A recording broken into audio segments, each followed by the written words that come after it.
Olá, seja bem-vindo à nossa segunda aula do nosso curso sobre o estudo da Sagrada Escritura, estudo da Bíblia. Essa é a nossa segunda aula e nós vamos falar aqui a respeito da maneira como Deus se revela ao ser humano. Como eu disse na primeira aula, se você não assistiu a primeira aula, volte, assiste a primeira aula. É uma aula fundamental para nós e nós vamos sempre contar, pressupor que você assistiu a aula anterior para que nós possamos falar do assunto da aula presente. Primeira pergunta que nós fizemos na primeira aula foi por que a gente já não acessa de cara um texto da Escritura e vamos ler esse texto e aí depois a gente vai discutir esses assuntos mais assim teológicos, conceituais. A resposta para essa pergunta é que nós não iremos acessar aquilo que o texto está querendo nos dizer se nós dermos esse salto. E nós vamos perceber situações em que nós não vamos saber responder, e aí a gente vai ter dificuldade para poder dar uma resposta satisfatória a quem nos pergunta e a nós mesmos. Isso vai prejudicar a nossa fé e o nosso crescimento espiritual. Então vamos falar um pouco da revelação. Primeira coisa que nós precisamos saber aqui a respeito da revelação é que Deus quer se revelar a todo mundo.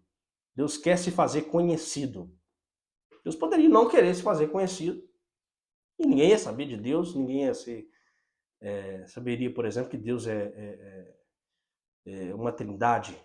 Ninguém saberia. Mas Deus quer se fazer conhecido, então conhecimento, e quer estabelecer uma relação de amor com as pessoas. Deus poderia querer se fazer conhecido, mas também não se relacionar com ninguém.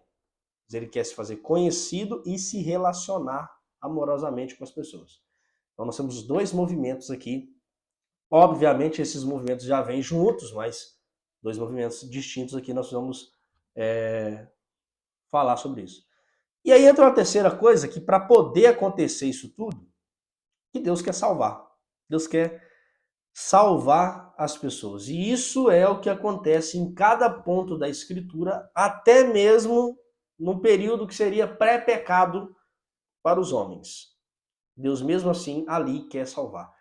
A primeira salvação é a salvação da inexistência. Deus tira todo mundo da inexistência e já salva as pessoas da inexistência. Primeira salvação.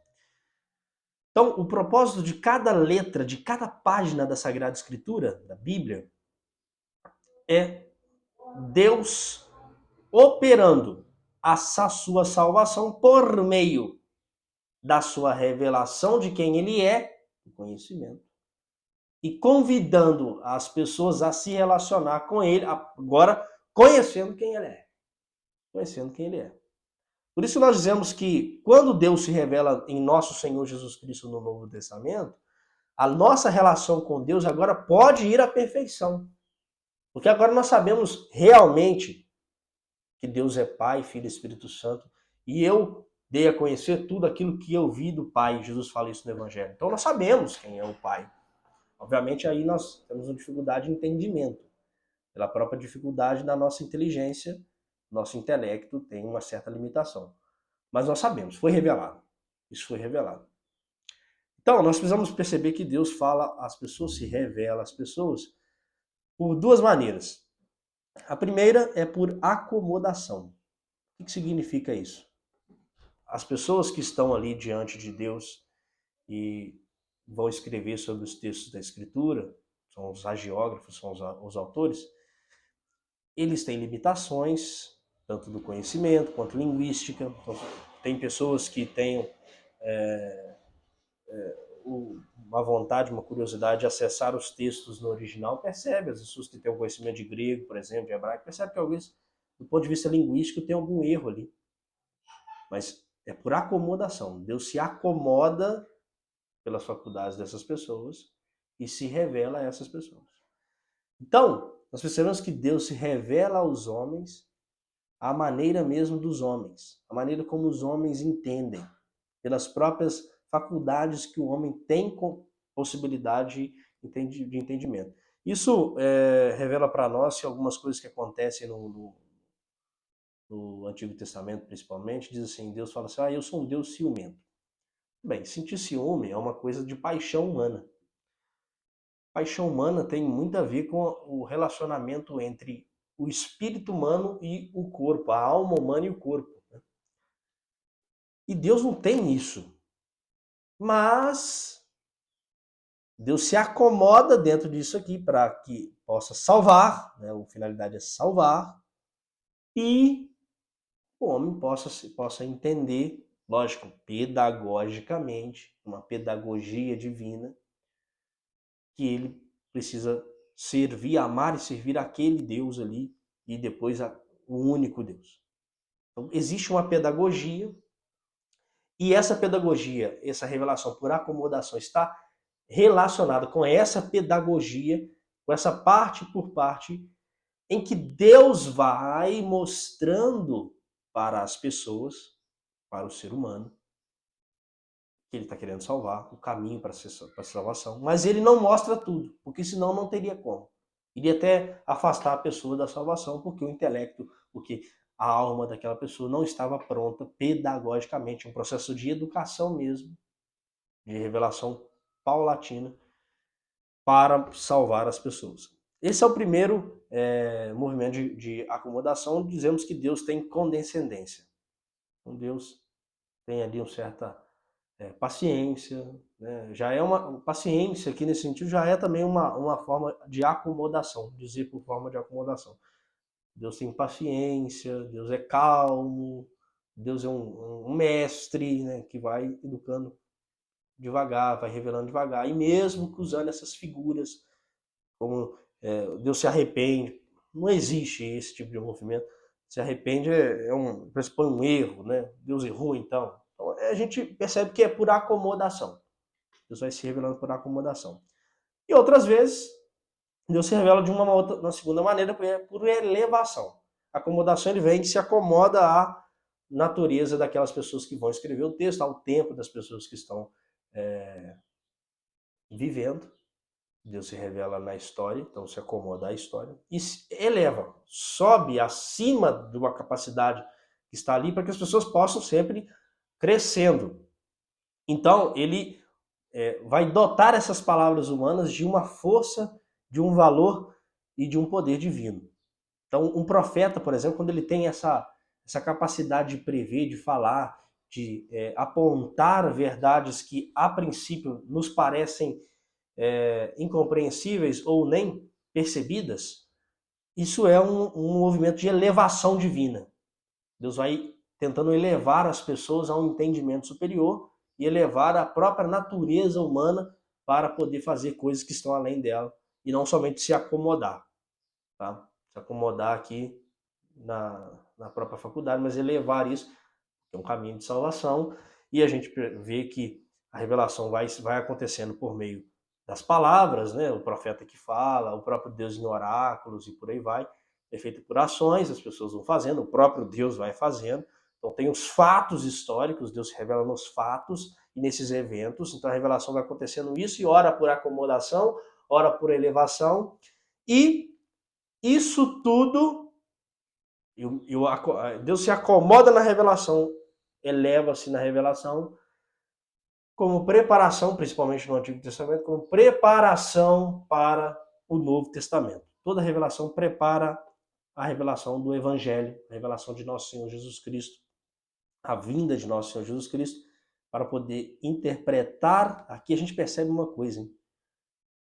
Veja esses dois termos. Quando a pessoa diz assim, Jesus não cumpre as profecias do Antigo Testamento de forma perfeita para se encaixar no Messias, e por isso os judeus não aceitam Jesus como Messias.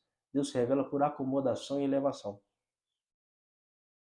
A profecia do Messias, até naquele momento, é acomodação. O Cristo vem e eleva.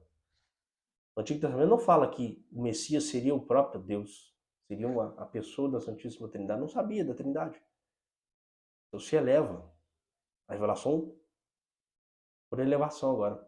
Fala por elevação. E então, toda a revelação acontece no Antigo Testamento para a chegada de Cristo no Evangelho, para o Cristo no Evangelho. E aí a gente retoma, né, aquele assunto da primeira aula lá, você pode acessar aqui, da unidade da Escritura. Cristo então completa a revelação. Não haverá revelação depois do Cristo. Falou de forma perfeita no Cristo. Aqui uma pessoa pode perguntar assim, e as revelações privadas, né? Em Fátima, por exemplo, essas revelações, elas têm um caráter de ser privado, e a própria igreja nos diz que você pode ou não acreditar. Ela vai afinar, ó, essa aqui, essa revelação é crível. Você pode acreditar nela. Também não é obrigatório. Esse é um primeiro ponto. E o segundo ponto é que essas revelações, elas só serão passíveis de serem acreditadas se elas estiverem em sintonia com a revelação, com o depósito da fé, com aquilo que já está manifesto na doutrina da Santa Igreja. Então, ela não vai dizer algo que seja contrário à doutrina, e se disser, ela não é passível de ser crida. Então, isso é importante aqui. Cristo, ele completa toda a revelação. A revelação está completa no Cristo. Não tem mais o que se revelar. Se a gente parte do pressuposto que nessa aula mesmo disse, né, que Deus quer se fazer conhecido por todos, se Deus se revela como um Pai, um Filho e um Espírito Santo, uma relação trinitária com uma natureza divina de 3 pessoas, vai se revelar mais o quê? Deus se revelou totalmente. O Cristo disse nessa aula mesmo, dei a conhecer tudo aquilo que eu vi do Pai. Vai revelar mais o quê?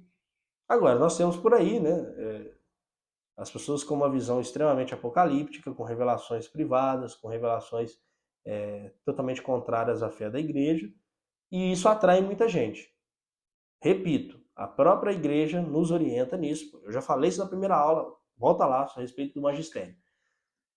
Que há revelações que estão em sintonia, estão esclarecendo, estão convidando a pessoa à conversão, à oração, são críveis.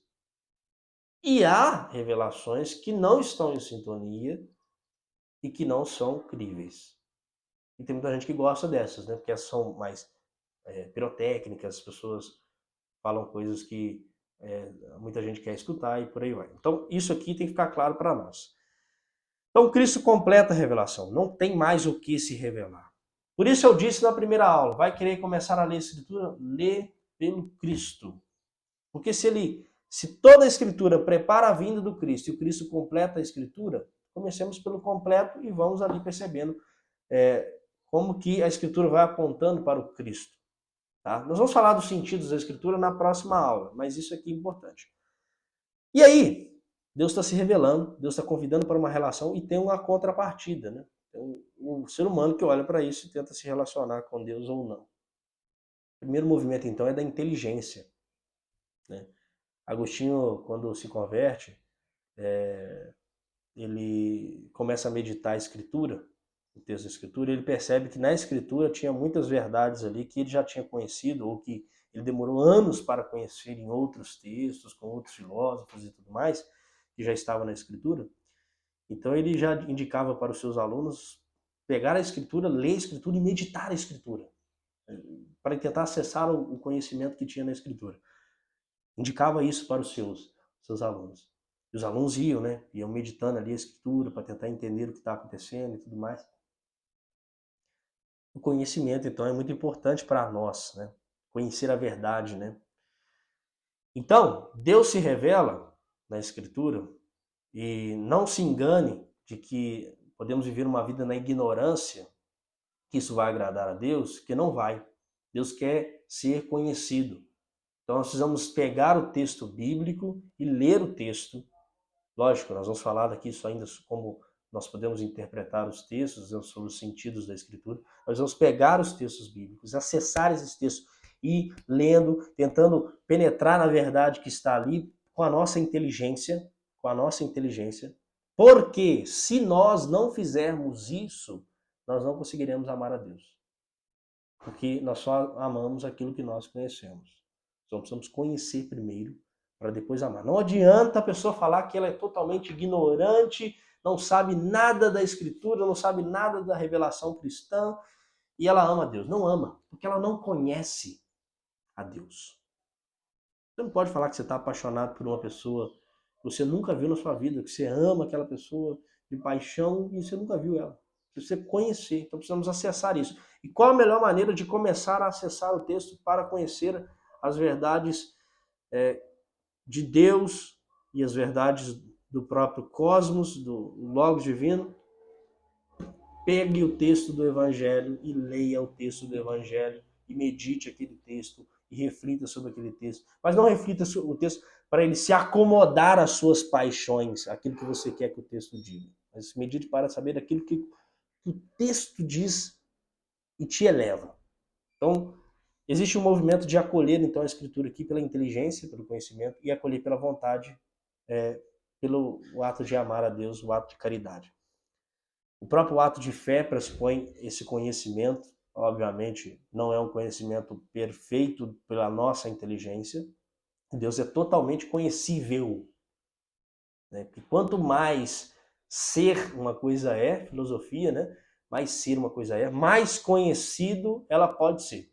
Deus é plenamente conhecível, inteligível. Mas tem que ter um intelecto capaz de fazer essa intelecção, que é só o intelecto divino. Mas ele é plenamente conhecível. O nosso intelecto é capaz de fazer alguma coisa. E se é capaz de fazer alguma coisa, nós precisamos fazer então. E aí, somente assim nós iremos amar a Deus e alcançar a nossa salvação. Então, muito bem. Se você gostou dessa aula, curta, comente aí as suas dúvidas, alguma pergunta. Nas próximas aulas a gente procura responder. Se inscreva aqui no canal, compartilhe para as pessoas poderem também estudar conosco. E até a próxima aula.